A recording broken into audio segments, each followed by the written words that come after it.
Hi, I'm Robin Schultz with the Hoover channel. Don't forget to hit subscribe so you'll always know when we have a new video coming up.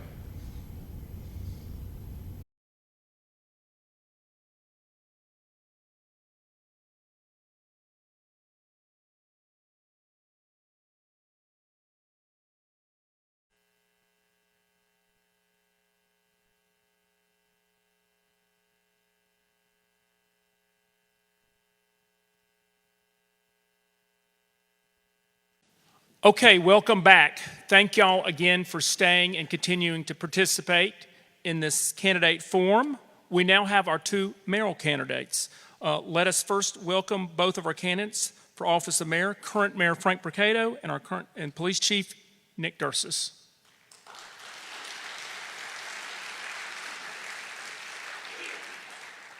We've explained the rules and the format. And for the opening statements, we will go in alphabetical order. They will each get 3 minutes. Mayor Brocato.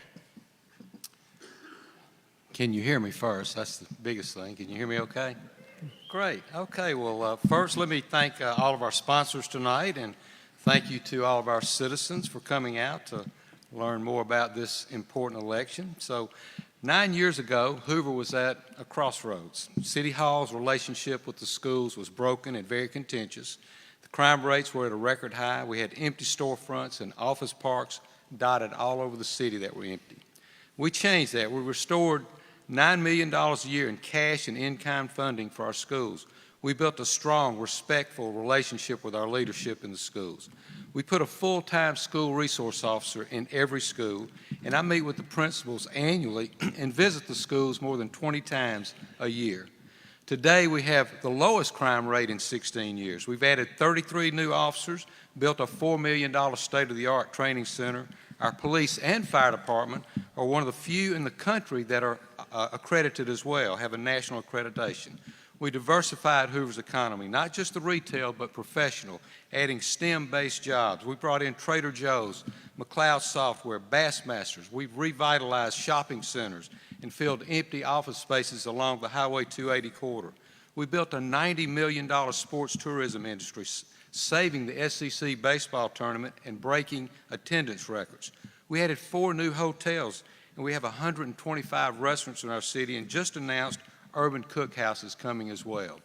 We're home to the nation's only United States Secret Service-run National Computer Forensic Institute, and we're expanding their training from 5,000 students a year to 8,000 students per year, as well as all new Secret Service agents come to Hoover, Alabama for this training. Our vision for growth is intentional, and it's focused on the life sciences, information technology, and corporate operations.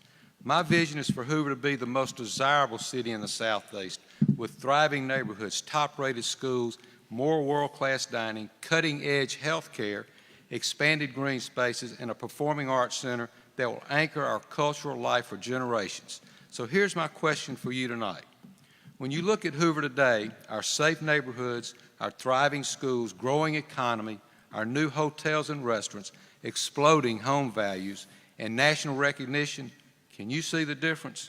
That's why I'm honored to be endorsed by the Birmingham Association of Realtors, Jefferson County DA Lanice Washington, State Representative Susan DuBose, Shelby County Commissioner Lindsay Allison, and the mayors of Mobile, Dothan, Auburn, Tuscaloosa, Gardendale, Mountain Brook, and Trussville. The facts don't lie. Hoover is hitting its stride, and nothing is going to slow us down. On August 26th, let's keep our momentum going. Vote for Frank Brocato for mayor. Thank you very much. Thank you.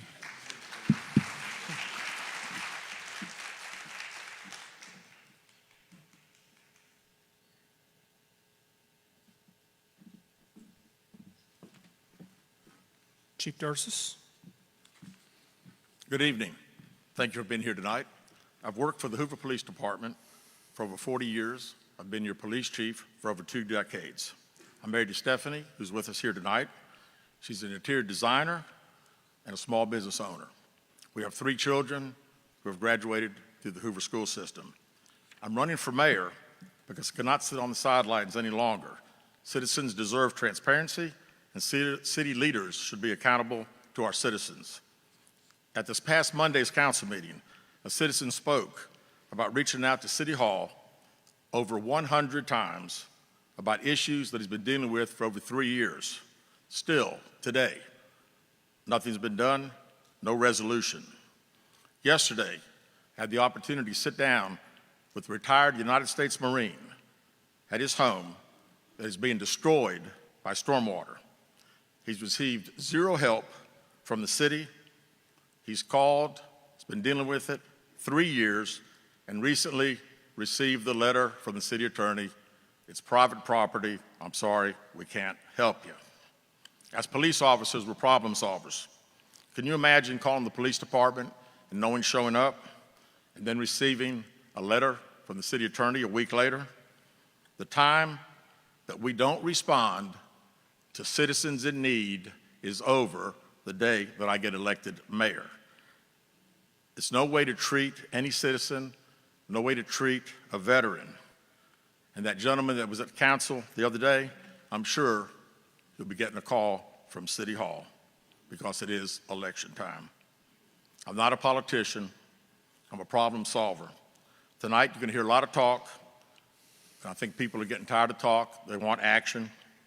When residents show up to speak at city meetings, it's a public servant's job not to silence them. It's to listen. Remember that we work for the citizens of Hoover. You're going to hear lip service about prioritizing public safety, but last year the operational budgets for the police and fire were cut 10%. When you look at our emergency transports, we have the same number of vehicles that cities a third our size. The ones we have in reserve are located at the Ross Bridge Fire Station and the Legacy Fire Station in Greystone. When the transports are utilized, the reserve transports are activated, and the firemen at these stations have to close the door and respond to those emergencies. These firemen could be gone for hours, and it happens daily. I've sat in budget meetings, and the fire department has asked for additional personnel and additional transports, and they've been denied. It's a significant safety problem, and I'll address it on day one, I should say. I want to create a more welcoming entrance into our city.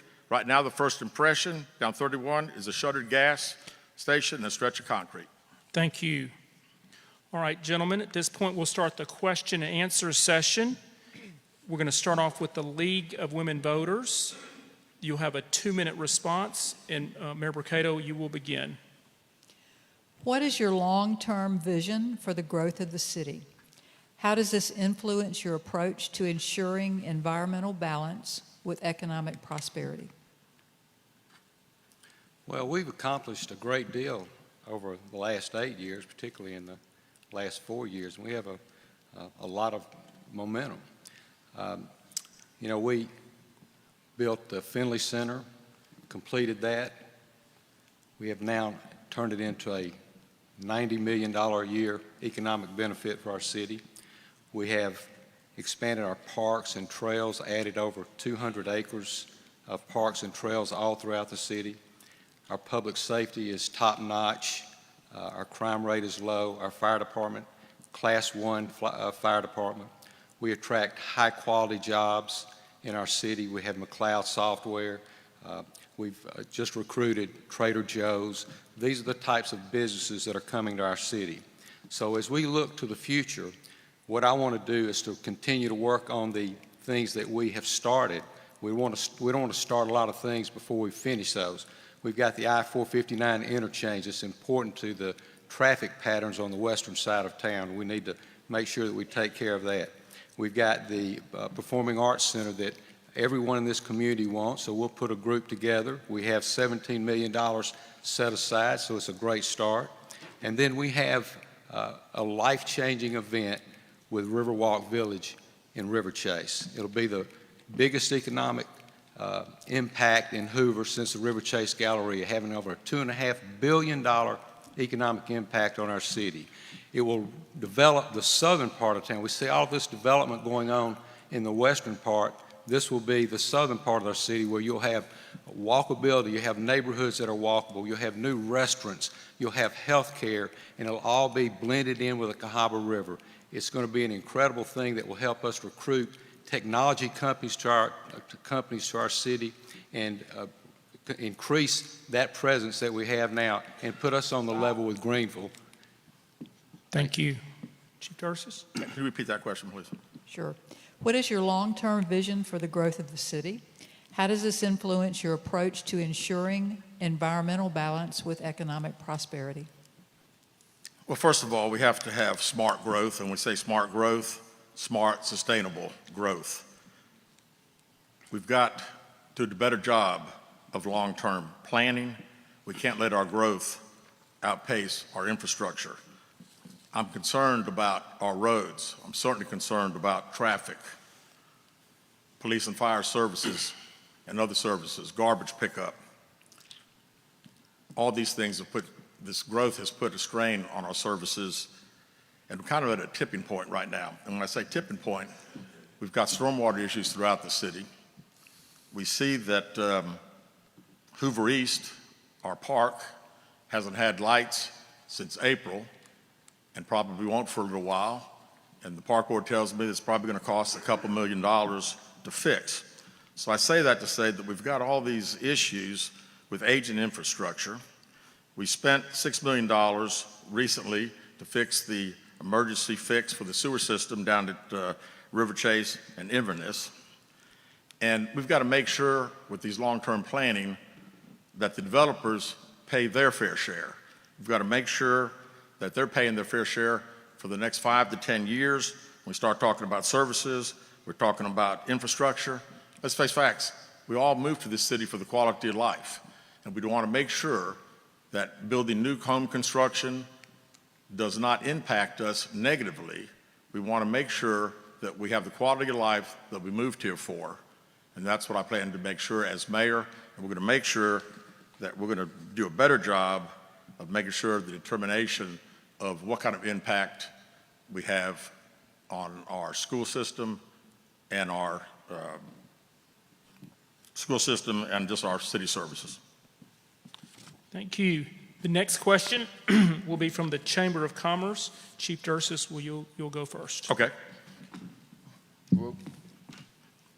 As you know, the Chamber represents the interests of businesses, and many of our members have some issues, and also we advocate for those businesses. So how do you envision the City of Hoover and the Chamber of Commerce working together to support a vibrant business community, and what specific initiatives would you prioritize to strengthen that collaboration?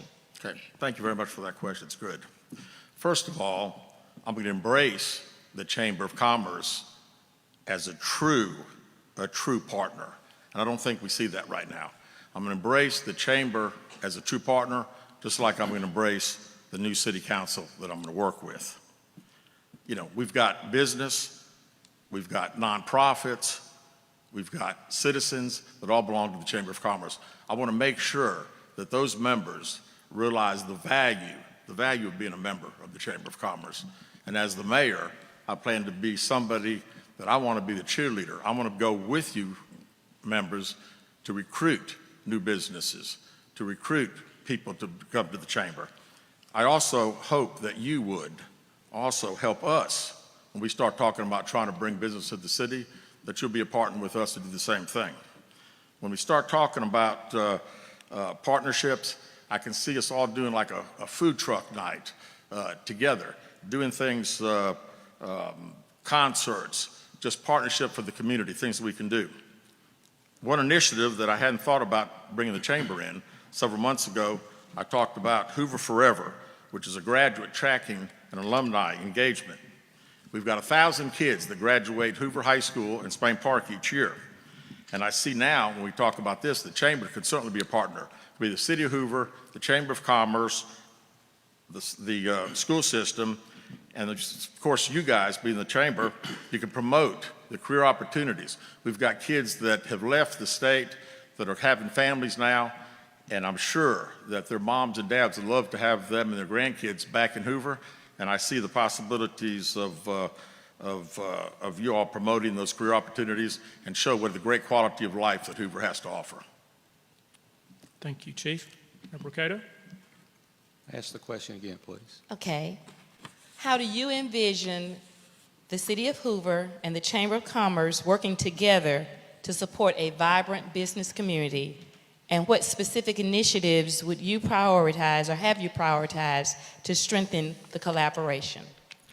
Well, thank you. You know, we joined with the Chamber over the last 2 years. We did a really tremendous study to see how we could partner with the Chamber, and Elevate Hoover was born out of that.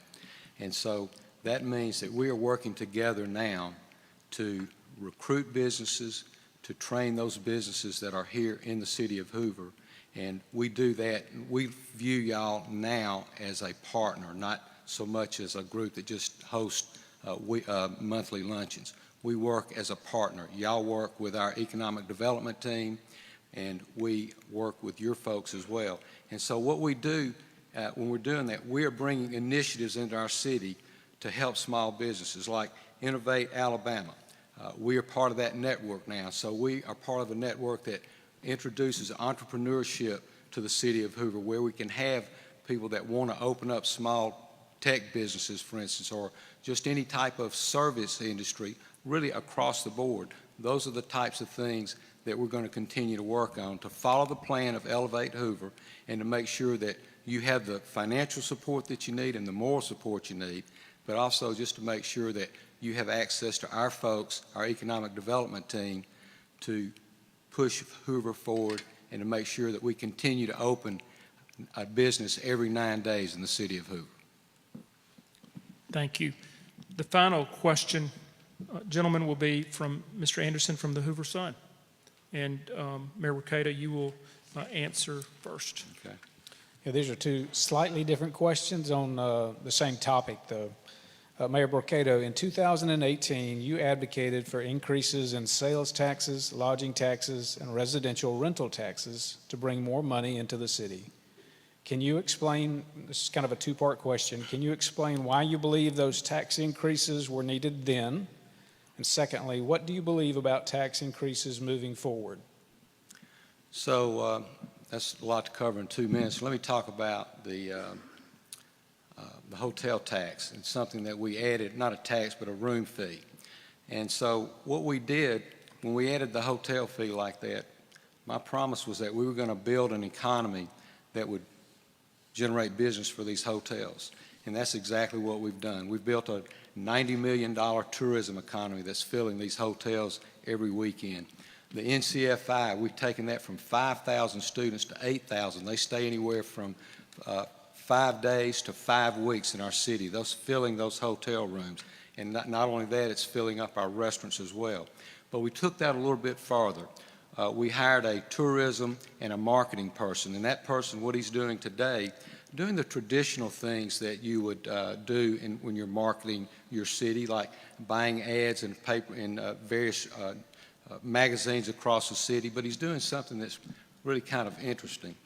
He's learned how to geofence an area, and so when people drive through coming to the Hoover Met for, say, the SEC baseball game or for East Coast Pro, any of those people from out of town, they drive through that geofence, boom, at their phone comes on a QR code that talks all about Hoover, the restaurants that are available, anything that they need to, any type of service that they need is right there.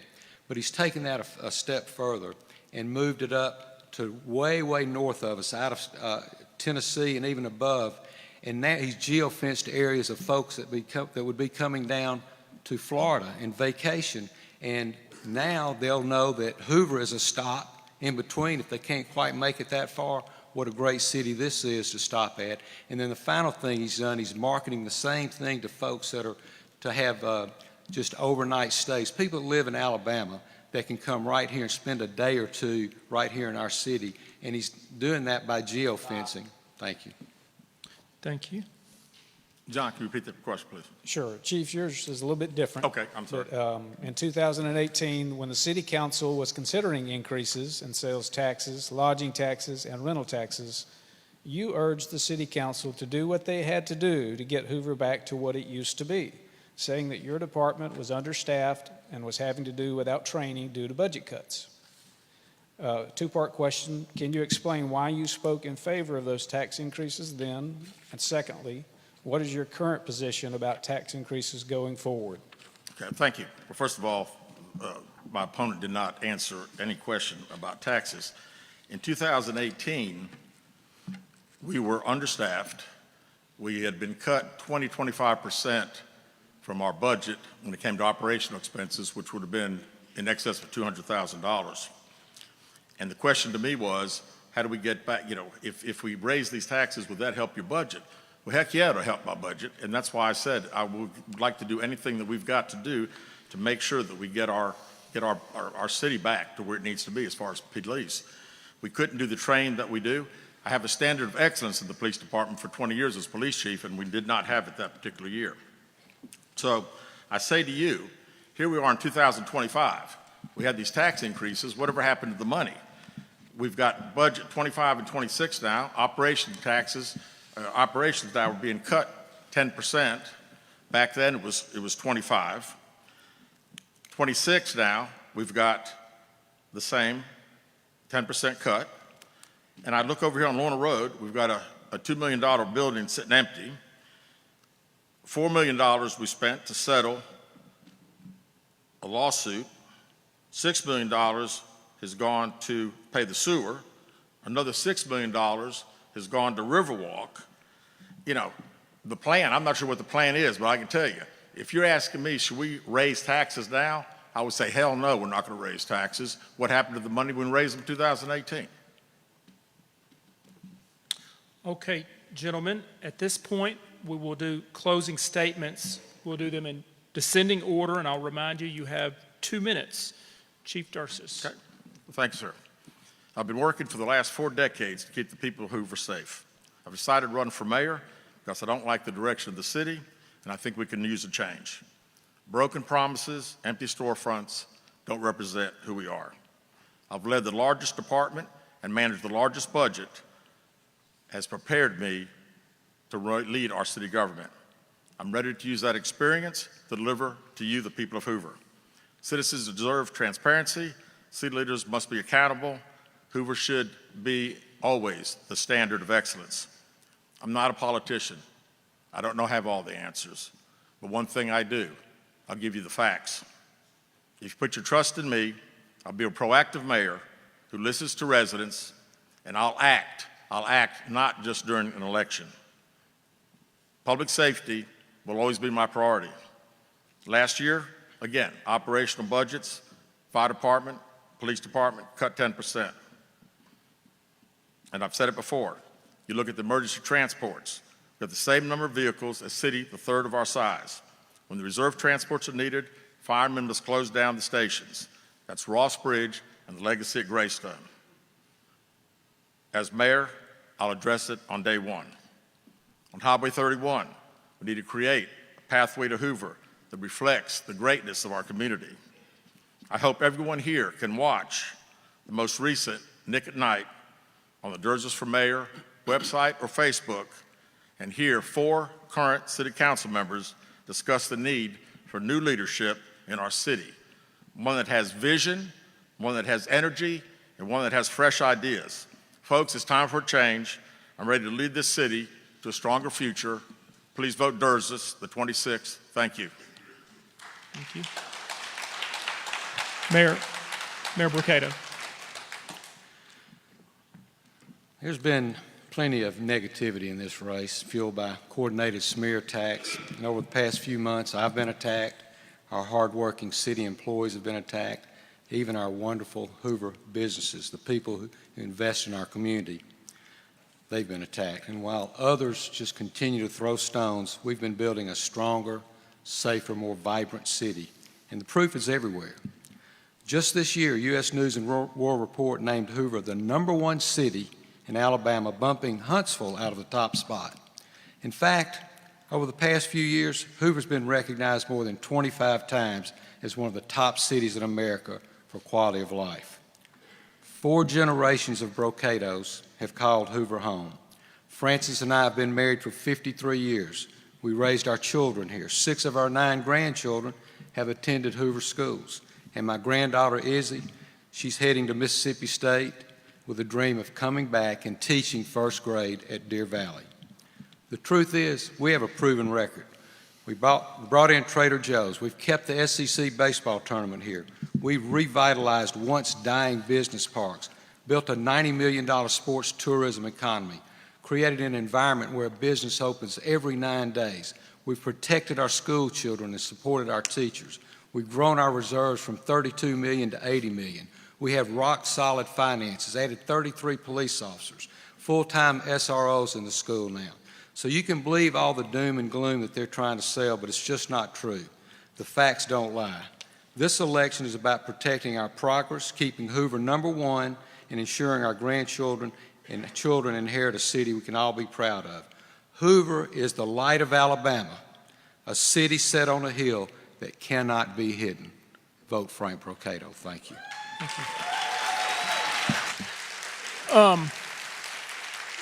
Thank you, gentlemen, for being here tonight. We appreciate, we know your schedules are so busy with the election. I want to thank our three hosts, the Hoover Area Chamber, the Hoover Sun, the League of Women Voters. Again, let's give our candidates a round of applause. And again, this forum would not have been successful if you, the voters, would not have shown up. We appreciate it. August the 26th. Thank you again for being here. We appreciate you. Have a safe drive home. Thank you.